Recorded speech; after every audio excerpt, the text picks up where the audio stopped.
الصلاۃ والسلام علیک یا رسول اللہ وعلی آلک و اصحابک یا حبیب اللہ۔ دوستو، ایک بی بی نے مجھے یہ درود پاک کے بارے میں بتایا کہ جب سے میں نے ہوش سنبھالی ہے مجھے 16 سال ہو گئے، یعنی جب میری عمر 8 سال تھی تو 8 سال سے لے کر اب تک، یعنی مجھے 16 سال ہو گئے یہ درود پاک کثرت سے پڑھتے ہوئے۔ اس کے علاوہ میں نے نماز میں درود ابراہیمی اور عام طور پر یہ درود پاک کثرت سے پڑھتی، میری مشکلیں بھی دور ہوئیں، پریشانیاں بھی دور ہوئیں۔ لیکن سب سے بڑی جو بات مجھے حاصل وہ یہ ہے کہ جب میں کہیں جاتی ہوں جو میرے ذہن میں بات آ جاتی ہے وہ یقین کیجئے وہ ہو ایسے ہی ہو جاتا ہے۔ اس نے مجھے ایک واقعہ بتایا، وہ کہنے لگی کہ میں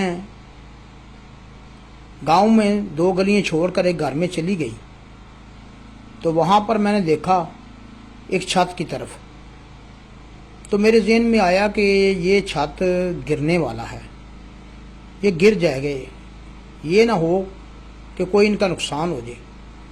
تو پھر وہ ان کو کہتے کہتے ہوئے رک گئی کہ یہ نہ ہو کہ میں ان کو بولوں تو یہ کہ نہیں یہ تو ہمارا مذاق اڑاتی ہے یا یہ کیسی باتیں کر رہی ہے، ہمارا نقصان سوچتی ہے۔ کہتی ہے ابھی اٹھ کر میں گھر میں آئی، مجھے 5 منٹ نہیں ہوئے تو پتہ چلا کہ ان کا چھت گر گیا ہے۔ اسی بی بی نے مجھے بتایا کہ میں نے اس طرح کے بے شمار جب بھی کوئی خیال کیا تو وہ ہو جاتا ہے۔ تو میں نے کہا بی بی یہ تو درود پاک آپ کی زبان پر اور آپ کے قلب پر جاری ہو گیا ہے۔ وہ کہتی ہے بات تو آپ کی ٹھیک ہے، لیکن مجھے اس بات سے خطرہ ہوتا ہے کہ جو مجھے فوراً میرے دل میں خیال آتا ہے یا مجھے خواب کی صورت میں کوئی چیز نظر آتی ہے تو وہ فوراً ہو جاتی ہے۔ میں نے خواب میں کیا دیکھا کہ میرا جو بیٹا ہے وہ سائیکل سے گر گیا ہے اور اس کے بازو پر کافی چوٹیں آئی ہیں۔ تو کہتی میں ڈر گئی، میں پریشان ہو گئی۔ تو کیا ہوا، جب وہ اسکول سے آ رہا تھا تو واقعی وہ سائیکل سے گرا اور اس کے بازو پر چوٹیں آئیں۔ آپ مجھے یہ بتائیں، میں صرف آپ سے یہ مشورہ کرنے آئی ہوں کہ میں اس درود پاک کو پڑھوں یا چھوڑ دوں۔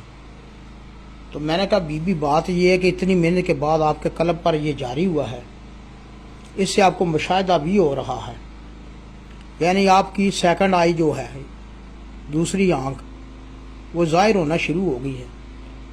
تو یہ تو بہت بڑی بات ہے، یہ تو کسی کسی کو حاصل ہوتا ہے۔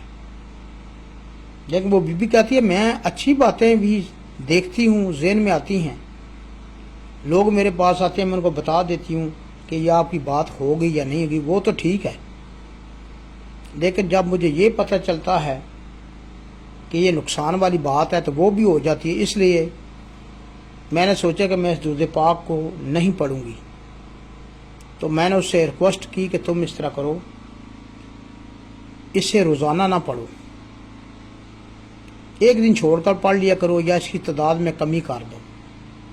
تو پھر اس نے آہستہ سے درود پاک کو کم کر دیا بطور اس کے۔ وہ کہتی ہے کہ یہ درود پاک میں کم از کم روزانہ 7000 8000 5000 سے زیادہ پڑھتی ہوں۔ پھر وہ درود پاک آہستہ سے اس نے صرف 1-2 تسبیح پر لے آئی، تو تب سے اس کا وہ حال جو باطن تھا وہ بند ہو گیا۔ درود پاک میں بڑی سخت طاقت ہے۔ اللہ تعالی ہم سب کو نبی کریم صلی اللہ علیہ وسلم درود پاک پڑھنے کی توفیق عطا فرمائے، کیونکہ اس سے بڑا دنیا میں کوئی خزانہ نہیں ہے۔